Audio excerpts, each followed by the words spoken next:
appreciate them. I also want to acknowledge Barbara Ball. She's our common sense Conservative candidate in Nepean.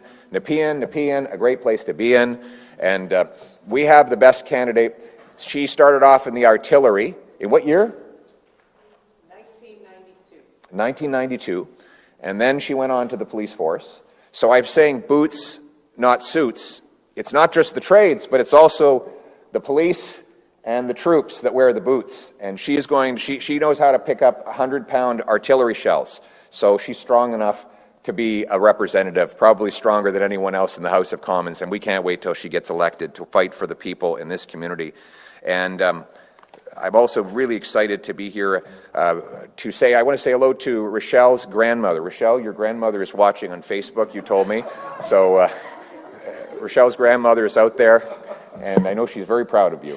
So, and with good reason. So we're here at 527. This is a very special local. I learned about LiUNA. I used to go to my buddy's parents' place for Sunday dinner, and they have a grotto, an Italian family. They have their beautiful vegetables they grow in their backyard, and on the Sunday, the grandkids, the cousins, the uncles, the aunts, they all come over. And the parents, they came here in '73, never actually learned how to speak English, but Albino was the father, and he would sit at the head of the table, obviously, and he would talk to me through his son in Italian. And I saw this plaque on the wall. It said LiUNA. I said, "What's that?" And the one English word he knew, pension.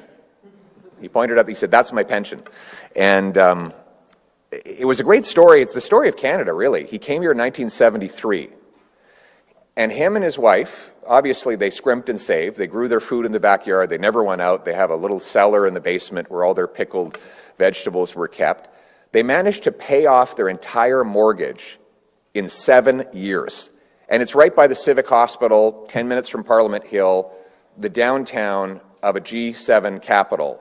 And an Italian family that comes here with a suitcase and a dream has the husband works paving roads, the wife makes sandwiches at a senior's home. They pay off the mortgage in 7 years. It's really incredible.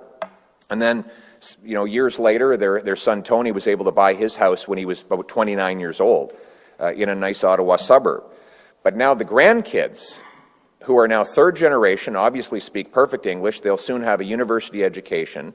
The younger daughter actually works 3 jobs, and she doesn't see any path to owning a home, which just shows how the Canadian promise has been broken after 10 years of the Trudeau-Carney Liberals. We need to bring back that promise for these great workers who are behind me, and for all the workers across the country. The steel worker who transforms raw ore into rebar, the electrician who wires up our cities, the sawmill worker who turns towering lumber into 2x4s, everyday workers that carry their families, their communities, and their country on their backs. After 10 years of Trudeau-Carney Liberals, these trades workers who build our homes cannot afford to buy them. Liberal taxes and inflationary deficits have driven up the cost of everything, shrinking the purchasing power of the workers who build our country. This is the lost Liberal decade.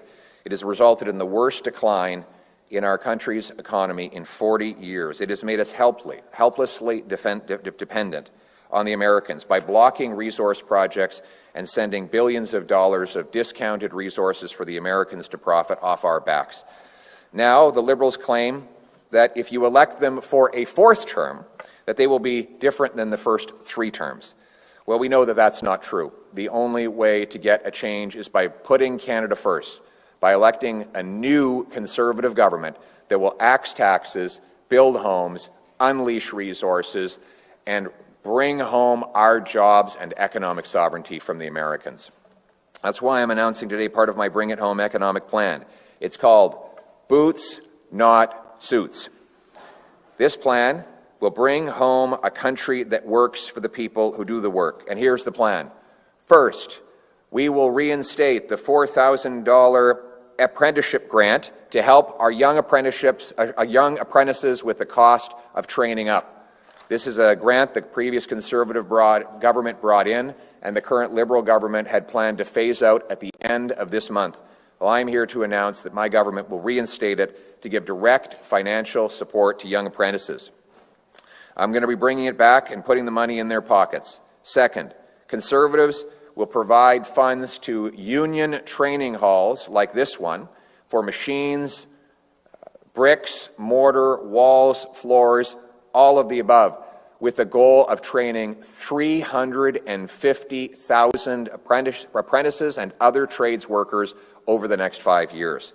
We'll make sure that actual buildings and centres are eligible, that they get this UTIP funding.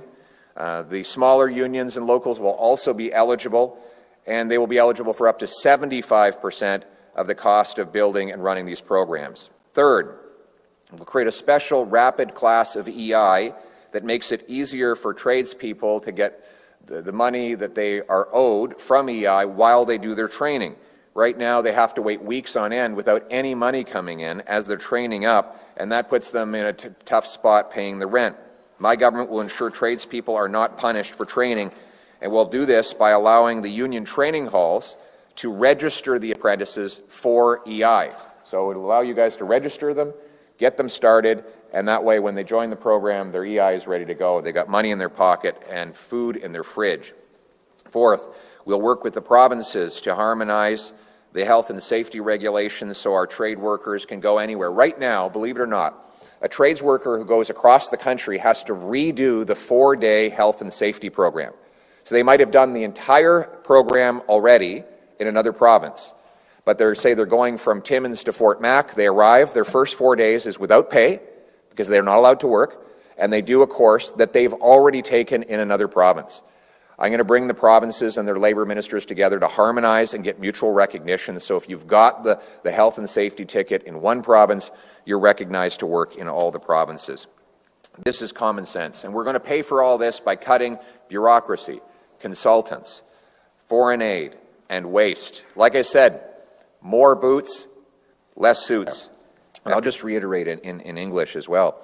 You know, maybe the reason why Mr. Carney is now his minister is out supporting an energy cap is because he wants to drive even more production to the United States where his investments are. So he can profit off a stronger American oil sector rather than off allowing Canadians to bring that money home. This is to get rid of that doubt that Mr. Carney should just sit down and tell all Canadians what investments he has. He knows what they are. He cannot claim that it's a secret. He knows what he put into his so-called blind trust. And because these are investments that cannot be sold, he knows they have not been sold. So he knows what millions of dollars he has at stake in decisions that run against our national interest. And that will be one of the things Canadians will have to decide on. Are you going to elect the Liberals to a 4th term, to a Prime Minister who puts himself and his own financial interests ahead of Canada? Or are you ready to put Canada first for a change with a government that will axe taxes, unleash our resources, build homes, stop crime, rebuild our military, and stand up for this country? Thank you very much. Great to be with you.